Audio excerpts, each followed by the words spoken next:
Skill India mission is certainly focusing on compliance. But for me, compliance is not important. We have to shun our with what you call compliance seeking attitude, and we have to shift our attention towards commitment oriented approach. Therefore, outcome based evaluation make things happen both in letter and spirit. So, such being the case, this is my vision or my answer. It is partly yes, partly no. Thank you. Partly yes, partly no, says Professor Dr. P. Subramania, and he has highlighted the plus points of the Skill India as well as the implementation part. He has given his views, and he says that he is partly yes and partly no as far as the Skill India success is concerned. I would like to now go to my next guest, and he is Professor Dr. K. Sankaran. Professor Dr. K. Sankaran is the Director of Justice K.S. Hegde Institute of Management, Nitte. Professor Dr. K. Sankaran is B.Tech Honours from IIT Kharagpur, PGDM from IIM Bangalore.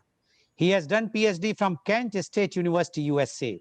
He has several years of academic experience in India, US, UK, Middle East, and East Asia. He started his career with Tata's. He has several years of experience in management, consulting, and project management.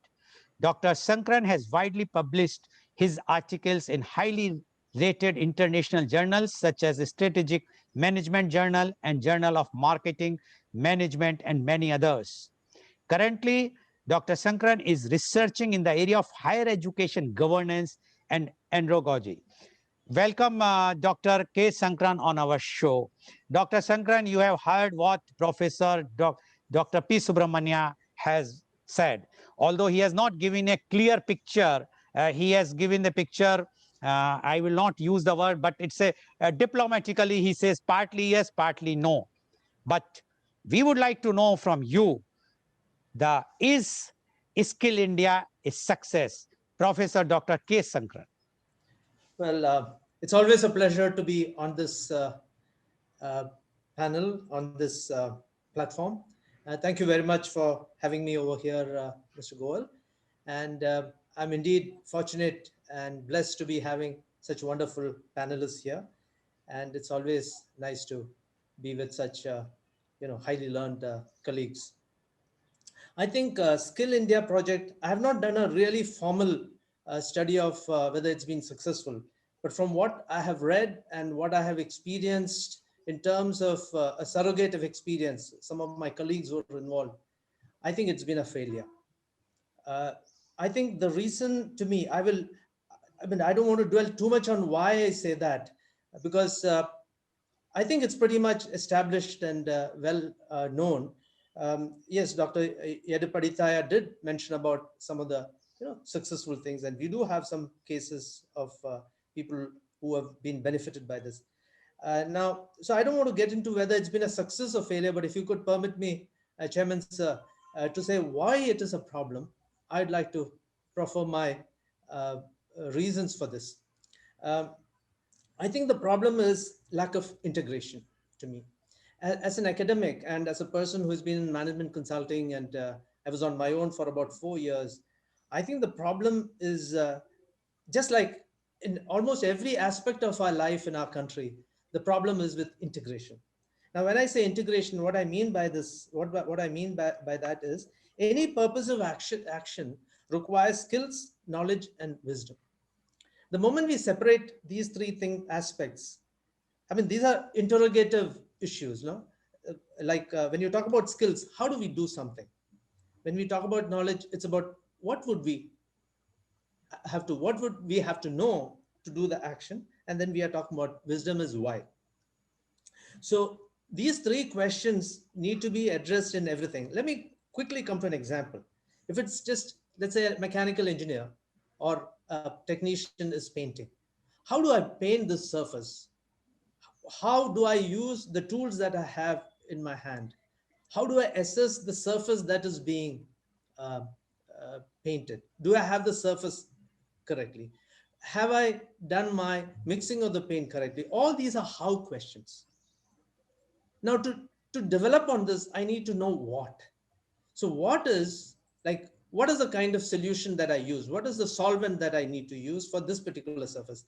These are things which essentially come from the experience, human experience, and it's there in the textbook. This is knowledge. At the wisdom level is the question of, do I need to, why should I paint at all? Why can't I have a material that doesn't require frequent painting? I could use stainless steel, I could use some uh, uh, performance plastics, for instance. So what I'm trying to say is, in our country, we have divided everything. Now, this is a philosophical issue, and unless this philosophical issue is deeply questioned and answered, I think we'll not have an answer.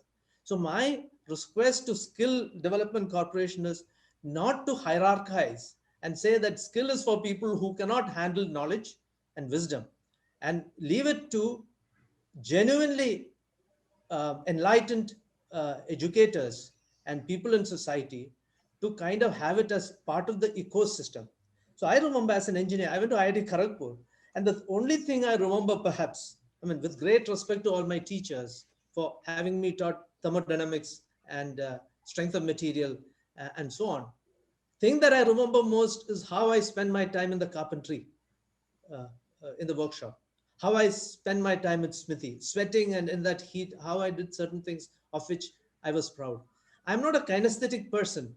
I'm a cognitive kind of person. That's why probably I gravitated towards university. But as I grow in age, I realize the importance of the emotional element. So I moved from kind of, quantitative subjects and statistics to things that are more philosophical in nature. What my students say theoretical. For them, everything is practical, it comes out with numbers. Doesn't matter who is creating that numbers, for instance. So what I'm trying to say is, unless we integrate this with uh, uh, the university, the places where we learn, and that university is also being questioned today. Now there is going to be, different kind of universities where all different kinds of skills have to come together, including emotional abilities and negotiatory abilities and so on, political skills and so on. I mean, that's a subject for another day's discussion. So what I'm saying is that we need to have our students enthused by certain understanding, a psychological understanding of human beings, and our aspirations are very high today. A person from the village has got very high aspirations. Unless we can show him that skill is likely to lead him to ask questions where he can actually develop knowledge and wisdom and be part of the university system and part of the, the knowledge field, we will forever be trapped in trying to say certain people are supposed to do menial work, certain people are supposed to be doing intellectual work, and so on. So I think the problem is integration at the level of wisdom, knowledge, and doing.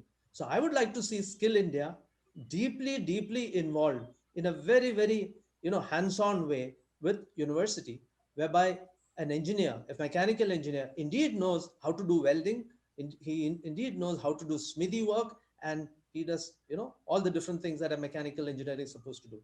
In this scheme of thing, skill is a skill, teaching is a skill. A doctor going to the a surgeon going into the operation theater and cutting the human flesh and solving problems is a great skill. So we need to bring skill, knowledge, and wisdom on the same platform and get people to choose what they want to do. So I would like to very quickly, with limited time here, I would like to just quickly say how, for instance, I was reading and talking to a great scholar in Aurobindo philosophy. He says a doctor can be a researcher and he becomes a knowledge keeper. He can be a skill keeper by making sure that he's a great surgeon. He's also into skill. So everything is skill, and any purposive action has skill, as I said earlier, of knowledge, action, and wisdom. Now, we are not taking this into account. We are not taking the psychological makeup or disposition of the person at the end of the line. So we have to give opportunities for people to learn, and from their learning emerges true action, which is self-directed, and it can actually be, you have the feeling and you have the knowledge, all this come together. And I have noticed with my own limited experience, I mean, I'm saying limited in the sense, not with, policy making at the government level, but organization level, I find skills are developed across time through the right ecosystem, which includes a leadership which stands behind and not keep on saying, do this, but really give the space for the person to make mistakes and learn as they go. If we do that, I think our society is extremely good. We are a jugaad oriented people and we are an integration oriented people. That integration oriented, I'm saying jugaad in a good sense, that is not given expression by policies by the government. And I've been a researcher for the last 7 years on governance, and government is doing a lot of things today. NEP, for instance, there are many areas where good things are happening. I think skill requires a commitment from people at different levels, including the person at the end of the table who is not kind of branded as a menial worker or lowest in that rung. And I think that's what we should really look at. And as a university, as an educational institution, we are eminently suited to do this kind of work in a very, very serious manner, and not consign us to simply regurgitating textbooks and so on. We are very, very practical people. And I think society has to recognize everybody as capable. And at the end of the day, the psychological disposition of the person has to decide whether he is going to go into industrial welding, or whether he's going to be a welding engineer, or he's going to be a researcher in welding. I think that's all. I hope I have not taken extra time. Thank you very much. This has been a great opportunity. So, Dr. Sankaran, according to Dr. Sankaran, thank you very much, Dr. Sankaran. But according to Dr. Sankaran, the Skill India is not success. Correct, Dr. Sankaran, if I will say like this? Absolutely, absolutely. Okay. Thank you very much. So, Dr. Sankaran has given all the reasons, which I'm sure that everybody has heard. I would not like to summarize that, but the crux is that according to Dr. Sankaran, the Skill India could not succeed. There are many reasons which we are going to discuss in the second segment. Okay. Professor Dr. K Sankaran, you mentioned about doctors. And Yes. you say it's a very, very sophisticated and very skilled thing to perform a surgery. That's correct. Professor Dr. Sankaran, you might be knowing the recent media reports where the Ayush, all those doctors who are either a homeopath, electropath, or other pathy, which has never touched done a surgery of anything, are now allowed by the government of India, the Ministry of Health and Family Welfare, to perform the surgery. Now, it means that tomorrow an IIT engineer can do the surgery, and a medical student or the medical doctor can design a bridge and the roads. Is it, according to you, this is Skill India or not? Dr. Sankaran, please. Yeah, it is not, this is not Skill India. I think skills are extremely important. But my point is this, Mr. Goel, that is the government and me, for that matter, as a person in a position of leadership for my modest institution, there's a limit to which I can influence bad things not happening and good things happening. That's what we are trying to do. So what I'm saying is power has got a limitation to prevent wrong things from happening. But power cannot actually make good things happen. So if I want to get the best out of my students, I can't use my power. I must use my good sense in being a good, within inverted commas, parent, where I bring in my emotions and my head. So skill is something, especially in our charged social structure in our country, skill is a very, very delicate subject. So this skill has to be done by people who are fundamentally kinesthetic in nature. So we cannot really have people doing the skills just because they didn't get the opportunities they ideally should have got. So what I'm trying to say is, very simple actually. It has to be trendy. Skills have to be trendy. We need to probably pay more to people. We need to be kinder and gentler, and we really have to be less evaluating, judgmental in the universities. I've had MBA students who got skilled in call centers, also had lateral entry engineers coming into MBA program. On the surface of things, they are not doing great jobs in the classroom because maybe they don't understand mathematics. The engineers who entered laterally, though they are engineers, their skills in mathematics and statistics may be low. Similarly, a person who entered through the call center may not be good in writing exams, but that person is really good in dealing with customers. So I always highlight such people. And when I was in places where we had great choice in choosing people, I used to say, even if they're a little not so good in their CAT examination, let's take these people. So what I'm saying is we have this extreme judgmental view of things, and we judge the person even before we see the person from whatever background the person has.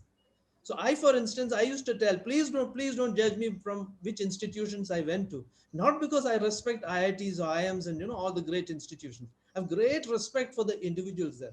I think we have wonderful, wonderful teachers like the persons on this panel. Uh, and I'm not just saying it, for the sake of it. But I'm sure all these people are actually working at 20% of their capacity. So we need to change that ecosystem. That ecosystem changing requires for us to fundamentally ask questions and call spade a spade and say, this is wrong. And I think if we do that, we are the best teachers, we are the best students in the world. And I've taught people, I'm fortunate to have taught people from United States to Hong Kong. I was in an evening program in Hong Kong. I used to go there. 2 years, I went at least 4 times every semester. I have noticed that Indian students are great, but they wilt under the wrong influence of anybody. You give them the ecosystem. We are very social people, sir. But we think we are individualistic because the West told us we are individualistic because we have all kinds of different things for everything. But we are fundamentally a social people. So social aspect, if we take and create an ecosystem whereby there's no elitism. I mean, I can give so many stories which are very unpleasant. Okay. I don't want to do that over here. I mean, and government has a role to actually come out and say that, well, all the divisions we have created, if you take the psychological view, we will say that a person who's doing research is also skilled in thinking, but he probably is not skilled in working with his hands. But let's respect everybody. Now, I don't know exactly how to do it for others, but I think I know how to do it in my little space. I respect people who are karma yogis, who are jnana yogis. All of them have a place on the table. So my point is, this is a failure because we are not conceptualized, according to me, in a non-Western way, in a truly, truly cognitive, emotional, cognitive sense, bringing all these things together and do things simply because psychologically we are very, very social beings, and we need to create an ecosystem where a person who is a welder is as important as a director who is directing this institution. I think that's my point, sir. Okay, thank you very much, Dr. Sankaran. Say spade is spade. One should be very, very clear, says Dr. Sankaran. Small point, sir. I think it's important to call a spade because I respect the individuals over here so much. I mean, I'm not just saying this panel, everywhere. They have the skills. So we need to call a shot and say, this is not okay. They're not being treated properly by all of us here. Okay, thank you. That includes me also. In a regulatory sense. Okay, thank you very much, Dr. Sankaran. Thank you, sir. Skill India is very, very good, but implementable, not. So same thing which I asked Professor Dr. Subramania and all of you, in my opinion, what I feel, gathering from your views only, that Skill India, the vision was good, the motive was good, but the implementation was totally bad because one of the reason is corruption, the other reason is no proper planning, third reason is that no independence was given to the training centers, no stakeholders has been taken in confidence, because until unless all the stakeholders who are known the subject well would have given their views, and definitely this Skill India which is very badly required in India. See, 2.8% skilled in India compared to 98% in South Korea.